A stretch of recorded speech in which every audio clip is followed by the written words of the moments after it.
Hello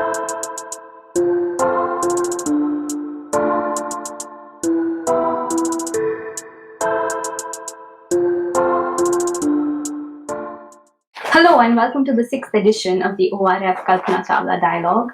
We gathered here to discuss a pertinent topic related to women in space, their contributions, challenges, and way forward. I am Senjuti Mallick, the Compliance and Strategic Partnership Specialist at COMSPOC Corp, who will be moderating this session. A recent UN report intrigued me, which stated that only about 1 in 5 space industry workers were women.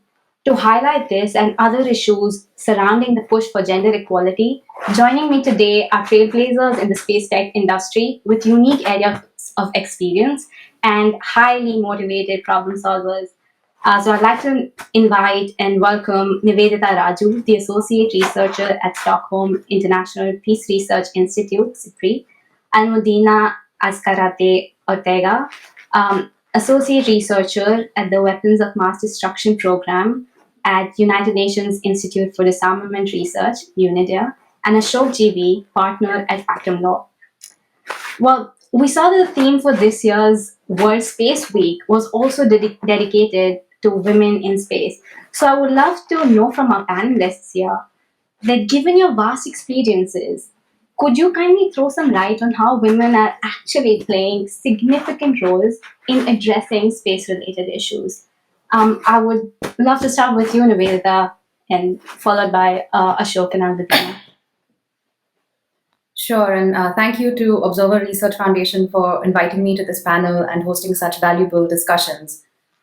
Gender equality in our sector is quite deplorable, and the issue has not gained as much visibility as it should. And if you look at space security in particular, the gender balance shrinks even further. And yet, despite this, we have women who are trailblazers in our field. In international organizations, in think tanks, research institutes, and CSOs, we are seeing women assume leading roles and actively challenging the status quo. And these are the voices who are demanding space for other genders.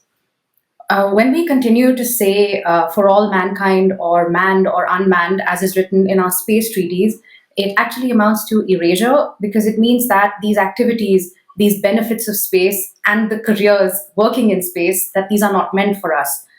And so women, by taking up space, by being present, doing what we do every day as engineers, astrophysicists, lawyers, policymakers, and more, we are transforming this thinking into real action. It means that you're letting everyone know that it's possible to do what you do, which in turn encourages more people to join the sector. That's why representation matters, and to me, that is the most important role that women are playing in changing the space sector every day. Thank you so much, Nivedita. Almudena, same question, please. Hi, thank you so much for the intro, and thank you also to ORF for having me here. I'm so happy to be here and to share this panel with my excellent co-panelists. And just before I start, I'd like to say that any comments or opinions that I share here today do not necessarily reflect the views of UNIDIR or the United Nations. Having said that, I'd like to echo everything that Nivedita just mentioned and just put very eloquently. I think that women definitely play a significant role in space-related issues because, as she very rightly said, representation matters. Outer space technology and its so outer space itself and its technology has become so essential for humankind as a whole for both military and civilian purposes. And in fact, we wouldn't really be able to live life as we know it if we didn't have space technology. And this does not just apply to spacefaring nations. Every nation uses space in some way or another. Even those states that are not yet spacefaring use space services and benefit from them.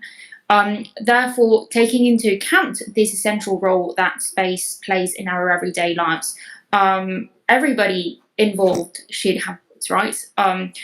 It's not just men, it's not just spacefaring states, it's everyone. It's essential that there is a diversity of voices that take part in this conversation. In this sense, especially since we're talking about women today, it's essential that women have a voice, have their voices heard in this role. And we have to also acknowledge that participation of women in space contributes to the fulfillment of the Sustainable Development Goals, not just the very evident one, which is SDG 5, which deals with gender equality, but several others. Space related, and this was something that was raised in the Space Week, where women were the topic of discussion, that space related science, technology, innovation and exploration actively contribute and will continue to contribute to bettering humankind and the sustainability of the planet. This technology helps agriculture, climate change, disaster response, so many other things. And we have to strive to ensure that women have access to these benefits, which unfortunately is not often given the priority it should.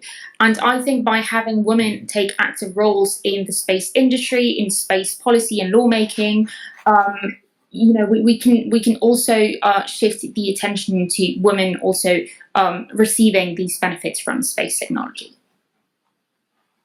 Thank you so much, Almudena. Ashok, I would love to know your thoughts on this too. See, I think speaking from an Indian perspective, we have seen enough and more stories within the Indian space research establishment of women driving key technology areas. And I think it was even very widely publicized in one of the most recent Bollywood films, which actually managed to get quite a bit of traction. So if there was any questions about the role of women, I think these kind of stories really highlight the need and the importance of and having sufficient gender inclusion and gender diversity in the way we structure and function in our space program.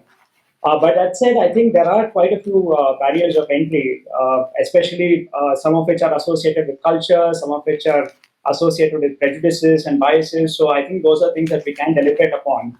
But the point that I wish to highlight is that as we leave Earth and we start looking at exploring outer space, we also have to remember that the environment in which the next phase of human rights will evolve will be radically different from the environment on Earth. We won't have the kind of abundance of space, abundance of air and water that allowed segregation to take place as actively or as vociferously as it took place in the evolution of human history on Earth. So I think if humankind has to really make that next foray, we have to really redefine how we understand gender. We have to be far more inclusive. We have to be far more progressive in our outlook. Otherwise, the concept of colonizing outer space may not really reach fruition. So I think that's the point that I just wish to highlight. Thank you so much, Ashok. So we got some really good, great, awesome points here, which was representation matters. There's diversity of voices that's important. And women are driving key technology innovations across the globe. Despite all of this, where their participation is very important and is happening, it's also interesting to note that overall the number of women in the aerospace industry has, probably in the last 3 decades, fluctuated around 20%. So to help understand this issue and try to put things in perspective, I would like to invite Nivedita first you to describe some challenges that you may have faced in this field to get to where you are. And do you think that it's continuously evolving? Do you see it changing for the good or the bad? Or has it just remained at status quo? Over to you, Nivedita. Thank you. Thank you, Senjuti. Well, I think I'd probably answer your second question first. And I would say that, yes, that is changing. The status quo is changing. Maybe the change is slow. It definitely won't happen overnight, but we are seeing change. In my own experience, I found the security field extremely patriarchal. It thrives on systemic inequalities. If you're not a white cis male, finding opportunities or even getting your foot in the door is going to be difficult. And even now, there is that constant assumption that we battle, that I've battled, that because you are a woman, you are less qualified. And these biases play out in different ways. Sometimes they're subtle, sometimes they're quite blatant.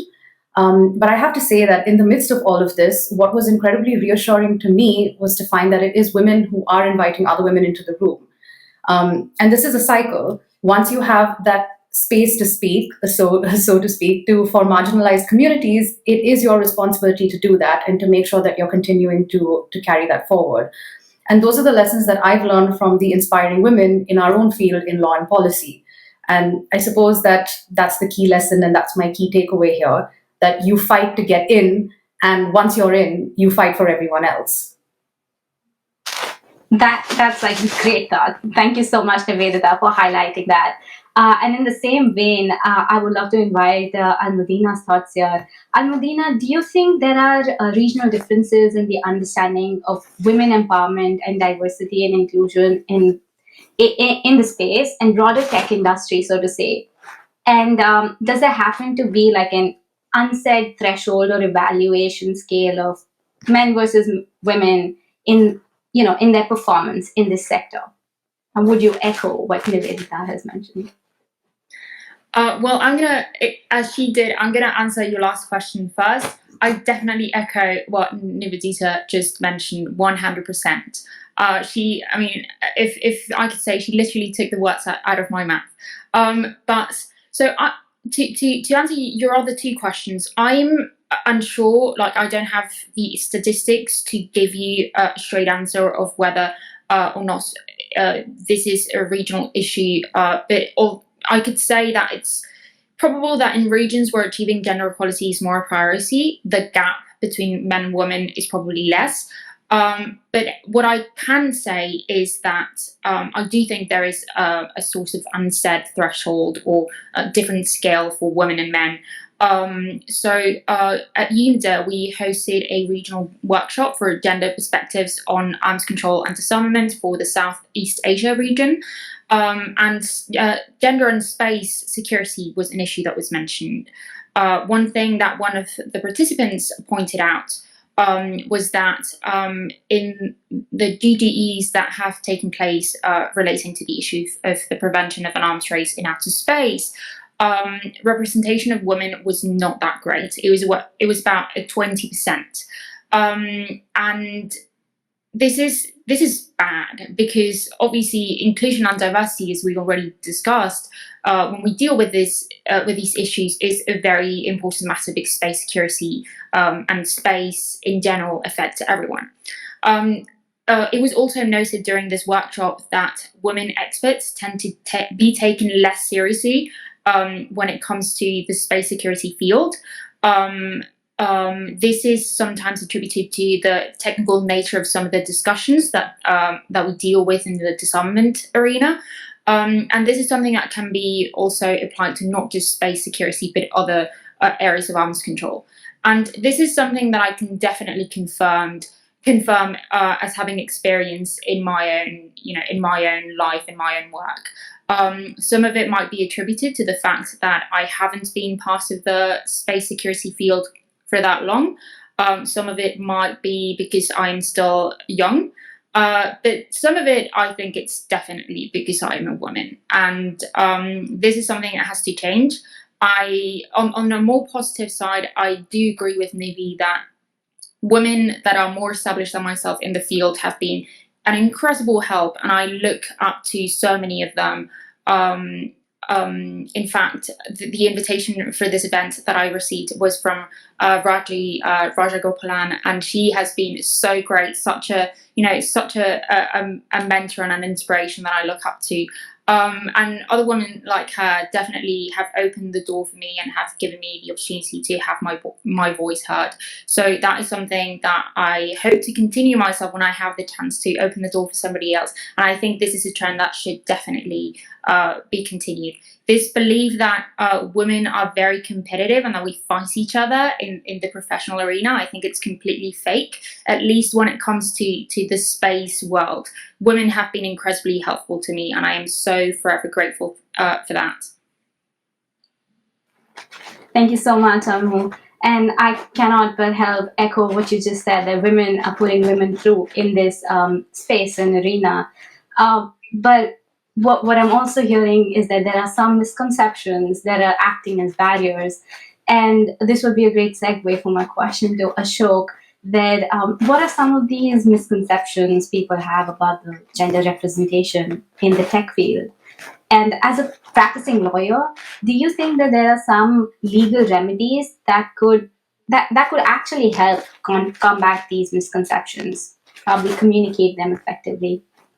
Over to you, Absolutely. Ashok. So I think allow me to start my answer with a disclaimer, right? I think I belong to the privilege section here, which is on the other side of the spectrum. And the byproduct of privilege is also ignorance. And I think that's the first thing that we have to understand to really tackle this issue. Take, for example, the common problem of too many male representation on panel discussions, right? And I am guilty of that as well. I have been on panel discussions where there has been little or no representation for women at all. And fact of the matter is that I did not even realize that that was a problem until somebody actually called me out for it. And this is the point that I wish to highlight. A lot of us are actually not even realizing that the lack of gender representation is a reality, and it is not accidental, but part of a deliberate system that's evolved over several, hundreds of years. So I think the first step would be to really make people conscious of what the problem is and really help them understand why the misconceptions are factually inaccurate and really don't make sense. And if you're able to tackle the ignorance problem of part of it, I think then a lot of allies might actually be discovered who are presently not available. And second point, of course, going back to what I was stating, there are a lot of cultural barriers. Take, for example, in India, a man coming back from work late in the night is not so much of a problem. But if a woman has to work beyond 10 or 11 in the night, I'm sure people in the family are already really losing their mind about it. All sorts of concerns of safety and whatnot really come into the picture. These are not barriers that are imposed on men. So I think we really have to figure out what we can do in terms of the cultural problems and the cultural barriers of entry. And the law, of course, has been trying to do what it can. We do have a fairly well-developed law on gender diversity in India going back to 2013, which in turn traces its origins to a judgment of the Supreme Court in '97. But enforcement is lax. So I think it's a whole range of factors that we need to address simultaneously: education, awareness, calling out people when they're on the wrong side of the opinion spectrum, ensuring that laws are properly formulated and enforced, and then I think we might actually see a solution. Thank you so much, Ashok. So these are some really great points that were made here, and also to acknowledge the fact that there is a privilege definitely involved, and ignorance, which is I had to come by, where people are actually accepting and owning up to it. This also drives me to sort of into like the next set of questions, discussion points, is that some initiatives definitely need to be taken to widen possibilities for women to pursue space-related research, education, careers, etc.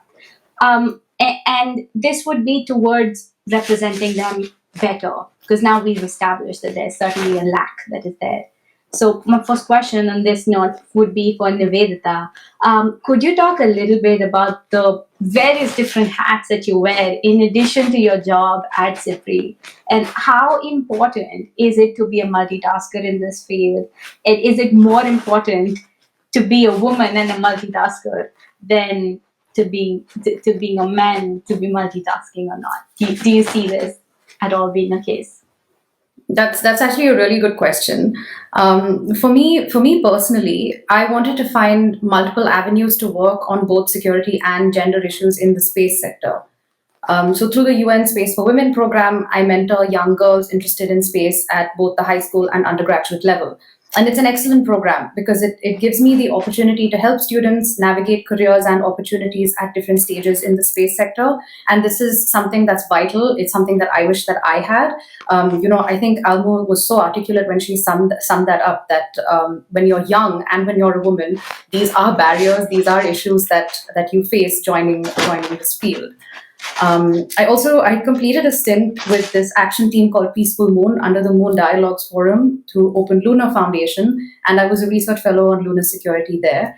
And the Moon Dialogues Forum in general, again, it's a fascinating space because it brings everyone together in a non-official capacity without hierarchy to discuss and think about creative approaches to lunar policy and future mechanisms.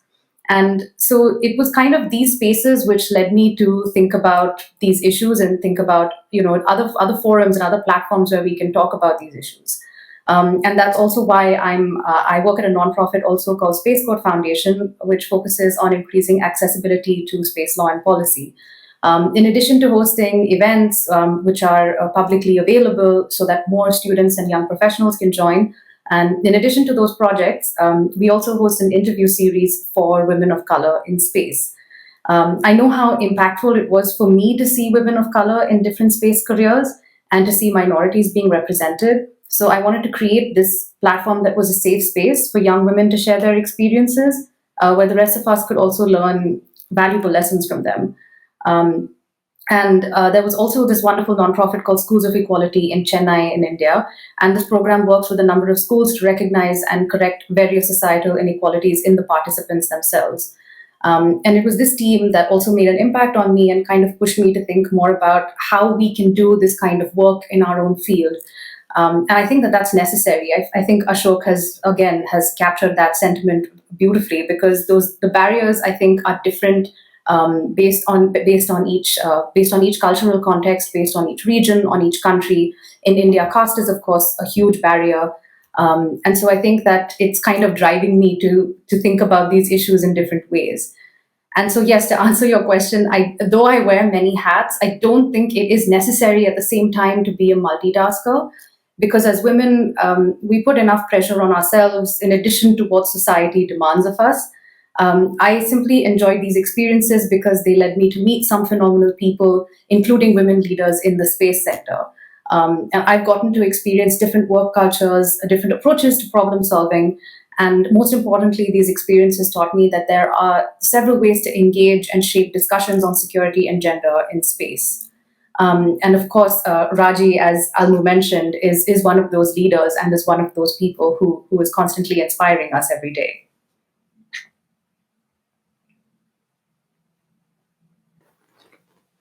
Thank you, Nivedita, for packaging this so beautifully. I don't think this could have been articulated any better here. But you mentioned that you have been wearing so many hats, doing so many things. It doesn't have to be an added burden, but your passion lies in one thing. And this would be a great segue for me to go towards Almu. And I wanted to just ask you that, where has this passion of tackling subject matters such as that of space security and missiles come from? Like, how did you decide and narrow down on this subject? And what makes you stay within the same field? Well, that's an excellent question.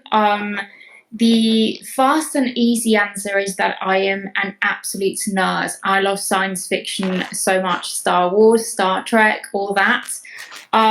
So combining that with me at university discovering the field of defense, especially after discovering public international law and participating in multiple UN competitions, this eventually came together. I also had the chance to be an intern at the Spanish mission to the United Nations in New York, and it was particularly this experience that led me to realize that I wanted to work in security and defense.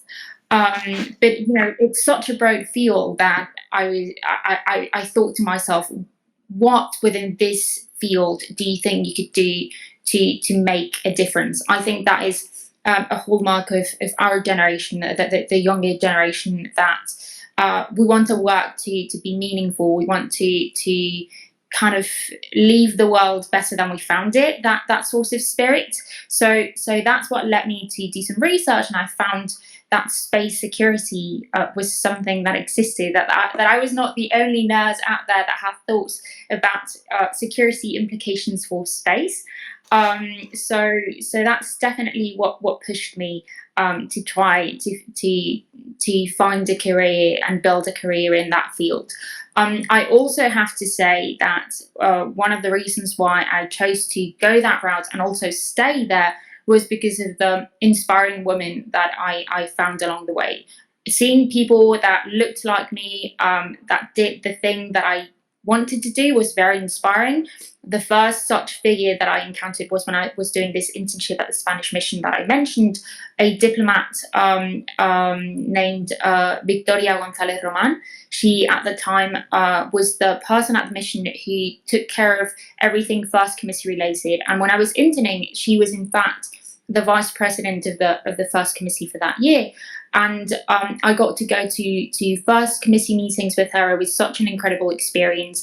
And she had a huge impact in me, because she told me that if I was interested in security and defense, she encouraged me to pursue a career in that field, because she thought that I had what it takes. And most importantly, she really thought that women were needed in that field. And that was the first concrete example that I saw of somebody that looked like me and that had studies similar to mine that did what I wanted to do. And then I've encountered so many other incredible women like Cassandra Stee. She's written some of the first pieces on space security specifically that I ever read, and I was blown away by how amazing she was and what she wrote was. Then Victoria Sampson, Jessica West, and of course Raji. All of these people that not just inspire me, from a faraway perspective when I was still a student, but also when I was trying to get into the field and I approached them to see like, hey, how do you go about getting a job in the industry? They were so extremely helpful, and that spirit of collegiality really kind of encouraged me to try to pursue and stay. I do feel that women can definitely make a difference, and that goal, that objective really pushes me to continue the work.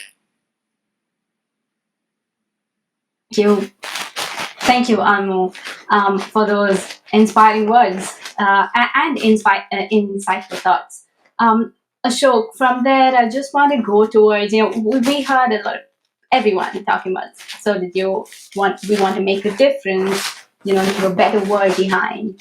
And I wanted to pick your brain on what are some of the critical changes that we must make to face the future of space tech effectively. And could such changes help widen the possibilities for women, particularly, to pursue space-related, tech-related education and careers? Absolutely. So, the way I look at it, I think every initiative or every sustainable colony ultimately thrives on the basis of a common set of ideas that we can all subscribe to, right? So I think one of the very compelling points that Yuval Noah Harari makes in *Sapiens* is essentially that as human beings we are drawn to abstract ideas and how those abstract ideas inspire us. And I think that's the real question for us when we talk about the space sector. What is the kind of vision that we want to formulate and structure for the next big step in the evolution of humankind? And I think one of the more interesting initiatives that I came across was actually an Ivy League law school in the US, which has come out with a constitution for a lunar colony, which proclaims its independence from the Earthlings, for the lack of a better word.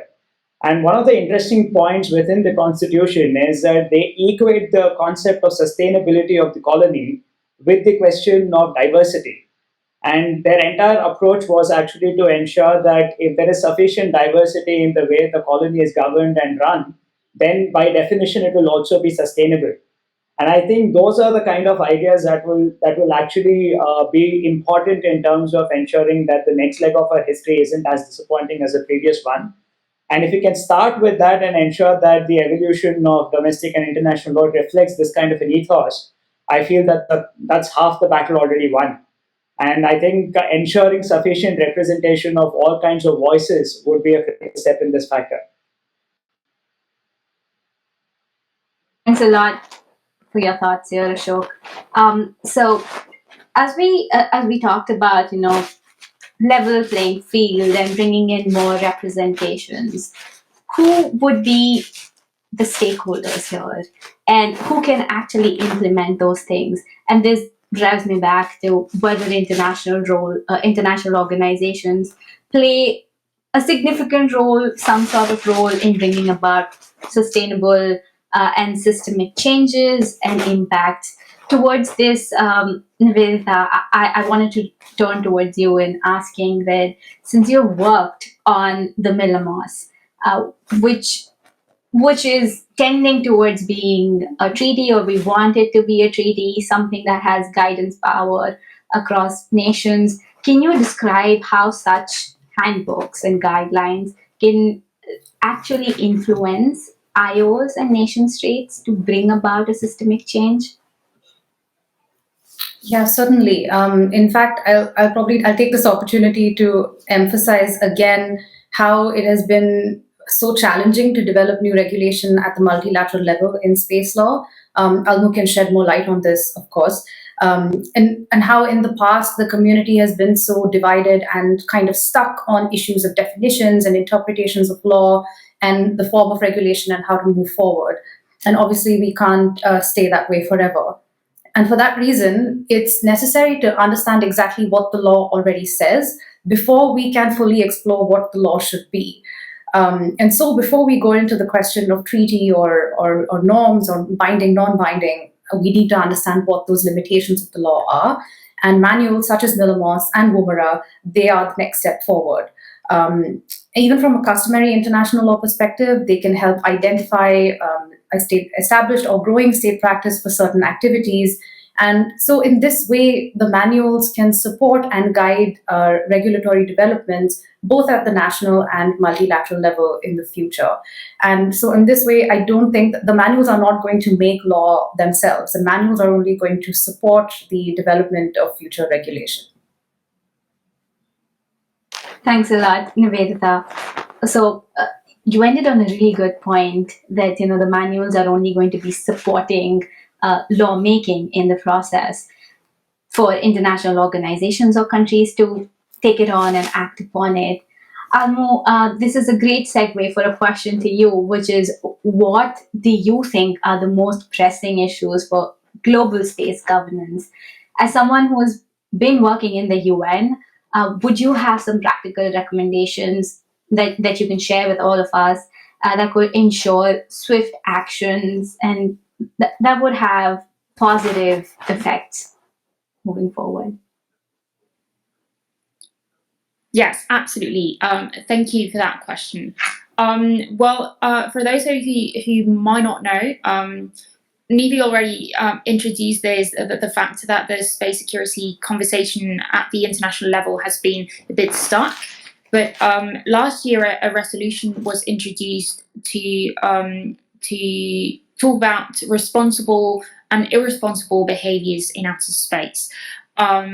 This resolution encouraged states to submit comments to the Secretary General on what they thought these responsible and irresponsible behaviours would look like, and to propose potential solutions to any problems that they saw relating to space security. The objective was to establish non-binding norms to regulate behaviour in outer space, essentially. And there are 4 issues that were raised by the states that submitted comments to the Secretary General. The first one, and the one that was the most widely shared concern by all states that submitted comments, was space debris, the creation of space debris. This is a concern both from the safety and the security perspective. The second one was the use and the development of weapons for space, especially those that use kinetic energy, those that can create space debris. The third one was harmful interference with space activities. And also a fourth one, this was not really a concern. I don't know how to categorize this, but states mentioned that dual-use space objects could be worrisome in the future. And for me, this last point is not really a problem in and of itself, but points out to a problem that Nivi rightfully highlighted, which is the lack of common understandings when it comes to space security issues. So states tend to talk about the same things using the same concepts or the same words, like dual-use space objects, but they actually mean different things. So it's important that before we talk about establishing new treaties or even non-binding norms, we reach common understandings on what these issues are, so that we ensure that everybody's speaking the same language. Everybody knows what other states mean when they say what they say. And I think the process that has been initiated by this resolution on responsible behaviours in outer space, which is continuing this year, it was proposed that a open-ended working group should be created in order to figure out what these norms of behaviour in outer space could look like.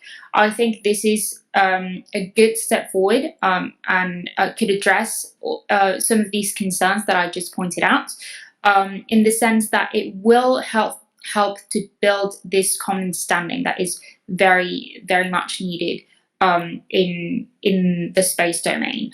A second point that I would like to make to answer your question of what can nations and organizations do to build about these changes is something that I already pointed out before, and that's the issue of diversity. In these conversations, it should not just be the big space-faring states that have a voice. It should be all states that benefit from the use of outer space, and also we should take care to listen to what non-governmental entities have to say.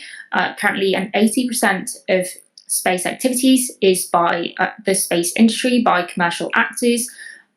So they definitely know how space works and what concerns should be looked at and should be addressed. So it's important that when we think about policy making in space, we look at what they might have to say. Thank you so much, Almu, for packaging such an informative and wholesome answer about concerns, problems, recommendations, issues all put together.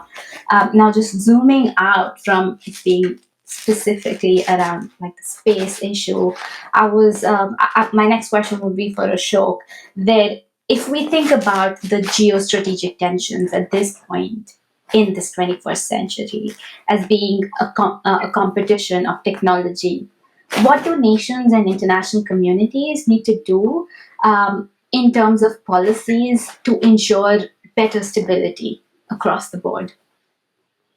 That's a great question, and it might be a little above my pay grade, but I'll try and answer that to the best of my ability. My primary work in the space sector is with the non-state actors, predominantly the commercial space industry. And one of the areas of interest or one of the areas of concern for us has been how do these developments at a geostrategic or military level really affect our operations? So if I go back to, for example, the time of the Kargil war in India, which was around 99, two of the critical deficits that the Indian armed forces faced was lack of remote sensing imagery and lack of access to satellite phones for troops to remain in contact. And last minute procurements of satellite imagery also kind of shot up costs for the defense sector. Now the question is, if these kind of requirements are going to be serviced by a private sector entity, which is operating a remote sensing satellite in orbit, is it fair game for an enemy nation to target my client satellite? And these are some of the questions that are really beginning to kind of bother us. Are we prepared for these kind of eventualities? Do our insurance policies cover this kind of risk? Do our agreements with our customers provide us indemnities for these kind of damages? So the little guy is really a little concerned about how states are going to play it out in space. And I think one of the things that the nation states can definitely do, especially if we are talking about startups in this industry, is to really see if they can start providing some sort of sovereign guarantees and some sort of sovereign indemnities, where we know for a fact that if we are going to be conducting activities in space which serve some kind of national interest of some nation out there, and if there is a consequence in terms of a fallout of a military conflict, we will know that our customer state is going to ensure that our interests are taken care of. And in terms of at an international level, There's a big question mark as to whether or not I can invoke the liability convention if there is a targeting of my satellite in space. Do international humanitarian law govern such a situation, or does the international space law regime govern such a situation? And I know Cassandra Steer, for example, has done some fabulous work in that sector, but we still don't have a clear conclusion, and that kind of uncertainty really bothers us. So initiatives like the Talent Manual, the Vilamos, I think they're a great step in the right direction. It will really help me provide a lot more clarity to my clientele. And that also means that when India talks about how we become more indigenous, less dependent on foreign nations for our space requirements, the private sector can readily step in and say, okay, we will help you in that initiative. You don't have to depend on the Americans or the Russians. You can assert your own political and diplomatic objectives in space. So I think in that sense, these issues are interconnected. And if this kind of clarity can emerge at the state and an international level, it will really help the private sector. Thank you so much, Ashok, for again, all your thoughts and insights here. A running theme that continued throughout our conversation was, like equality is the precondition for a better future. And given the entire conversation that has been around space and technology, we really need to be moving towards not only providing equality in terms of to the gender, but also across the board to countries, financially, technologically, and so on and so forth. And I would now like to just invite everyone to probably give a minute of their concluding remarks as we go towards the end of the time here. So I would just like to begin with Nivedita. Sorry about that. Yeah. Thank you, Senjuti, and thank you again to ORF and to my wonderful co-panelists for this heartening discussion.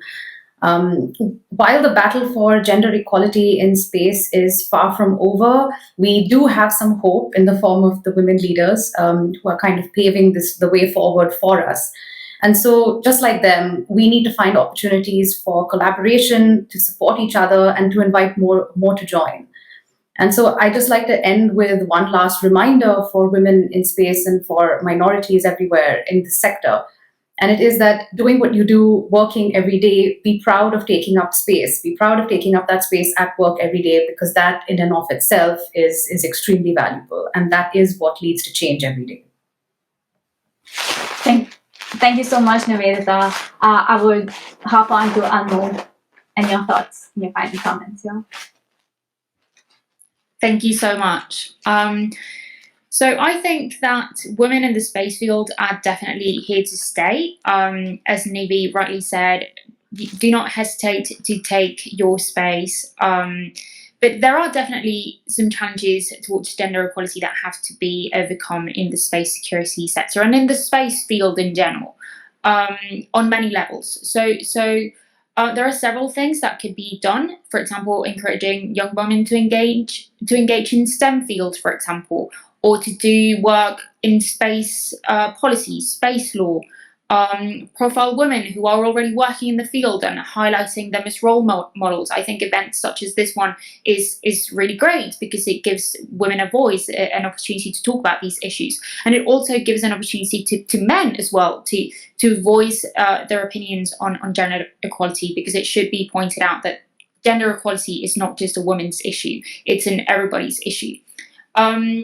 And in that sense, men should be engaged as gender champions and to encourage the movement towards gender equality to move forward. Also, encourage gender balance in governments, in UN processes, by encouraging states to nominate women in these processes. Can be ways to move forward and tackle these challenges. But as Nivi said, I think there is definitely hope. I think events such as this one really highlights that hope and highlights the will to move forward and to bridge the gap that exists between genders in this field, and not just in this field but in others as well. So thank you so much to Aura for inviting me and for giving me a chance to be part of this conversation. And thank you to my fellow panelists as well for a very insightful discussion. Thank you so much, Almo. And I would also like to invite Ashok, your thoughts on this as your final and concluding remarks. Absolutely. First of all, what a privilege it was to be part of this panel. I think it was such an insightful conversation, and to hear my fellow panelists speak. I'll keep it very brief. I think space is now being described by a lot of people as the new Wild West. And what we have understood from the Wild West of the past is that when it's that kind of a lawless situation, it's the minorities who always stand to suffer the worst. And I think that's something that we really need to avoid going forward. And in that endeavor, I hope it will not, male leaders will not be mute spectators. I hope male leaders will also take initiatives in the right direction. And I hope my gender will be on the right side of history this time around. So let me just conclude with that. Thank you so much, Ashok, for your final comments on that. And yes, we, all of us, all genders, would like to be on the right side of history here and championing the cause. And, right now, I find it quite concerning that, women CEOs represent about 19% of the leadership in aerospace and defense. But after this panel, I'm pretty sure that those who will be championing the cause here will be significantly increasing, and hope to see my panelists also being a part of that effort here. Thank you so much, Owaria. Thank you so much, my panelists. Your learned insights were fantastic, and there's so much to take away. And I hope and believe that our audience, when they watch it and listen to it, will be motivated to take up the field, reach for the stars across the board, and it just doesn't have to be within the same industry. Thank you so much once again.